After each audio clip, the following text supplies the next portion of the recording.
मेरा देश मेरा प्रदेश न्यूज।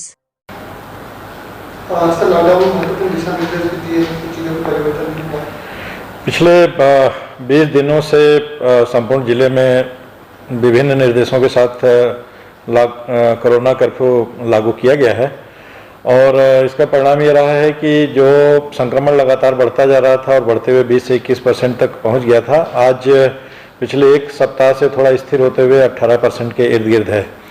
लेकिन फिर भी प्रतिदिन जिले में 200 से 250 प्रकरण आ रहे हैं, लोग संक्रमित हो रहे हैं। और सबसे दुखद बात यह है कि ये स्ट्रेन काफ़ी घातक है, जो बहुत तेज़ी से फैलता है। इसको देखते हुए क्राइसिस मैनेजमेंट कमेटी ने वीडियो कॉन्फ्रेंसिंग के माध्यम से माननीय प्रभारी मंत्री जी ने बैठक ली और निर्देशित भी किया। इसके तहत हमने 144 के तहत आदेश जारी किया गया, जिसमें अब आगे से इस कोरोना कर्फ्यू के दौरान सभी प्रकार की शादियों को पूरी तरह से सभी समारोहों को प्रतिबंधित कर दिया गया है।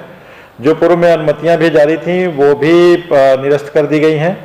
इसके अलावा क्राइसिस मैनेजमेंट कमेटी में ये भी निर्णय लिया गया है कि ये कोरोना कर्फ्यू 17 तारीख की सुबह 6 बजे तक इसको बढ़ाया जाएगा और भी सख्त इसमें प्रतिबंध लागू किए जाएंगे।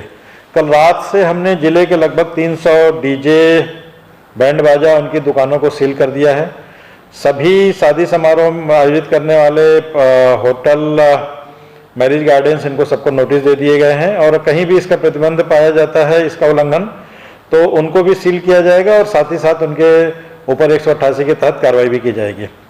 जो जिलों में सब्जी के बारे में लगातार लोग निकल के आते थे, हमने सब्जी मंडी को पूरी तरह से प्रतिबंधित किया है। केवल सप्ताह में वो 2 दिन खुलेंगी और ठेले से भी उसी दिन केवल वितरण हो सकेगा, जिससे लोगों का मिनिमम कांटेक्ट हो।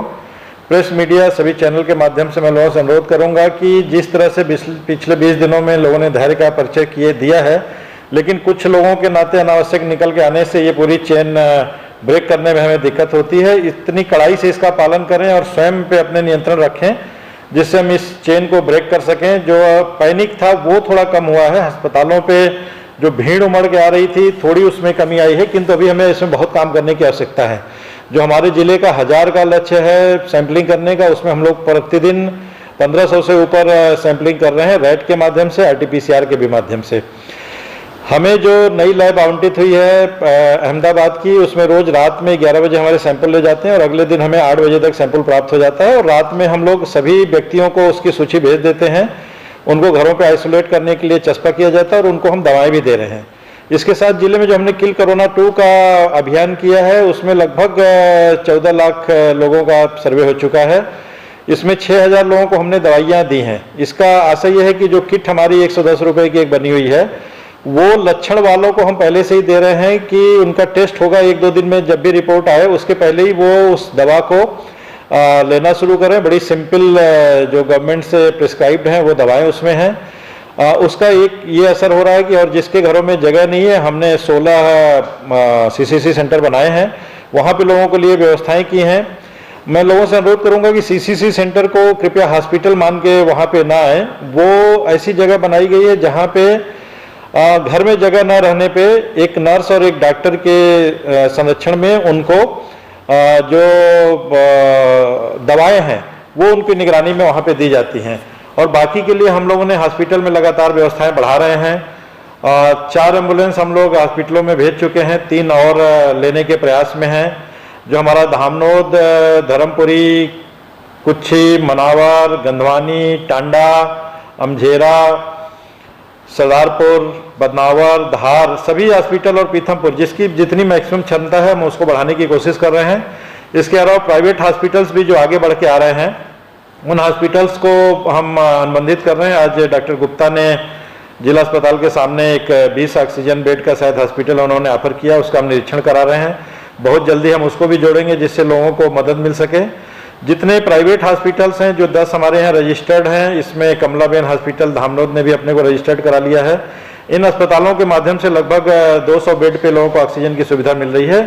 आपके माध्यम से ये भी अनुरोध है कि जो अन्य प्राइवेट हॉस्पिटल जो नॉर्म्स का पालन करते हैं वो इसमें शामिल होते हैं, तो हम उनका स्वागत करते हैं। गवर्नमेंट हॉस्पिटल में जैसे ही ऑक्सीजन की और हमें व्यवस्था हो जाएगी, अभी नया प्लांट चालू होने से काफ़ी सुविधा प्राप्त हुई है, जैसे ही और सुविधा बढ़ेगी हम हॉस्पिटल में ऑक्सीजन बेड्स की संख्या भी बढ़ाएंगे। इंजेक्शन के बारे में भी मैं आपके चैनल के माध्यम से अनुरोध करूंगा कि शासन से लगातार इसकी सप्लाई को नियंत्रित किया जा रहा है।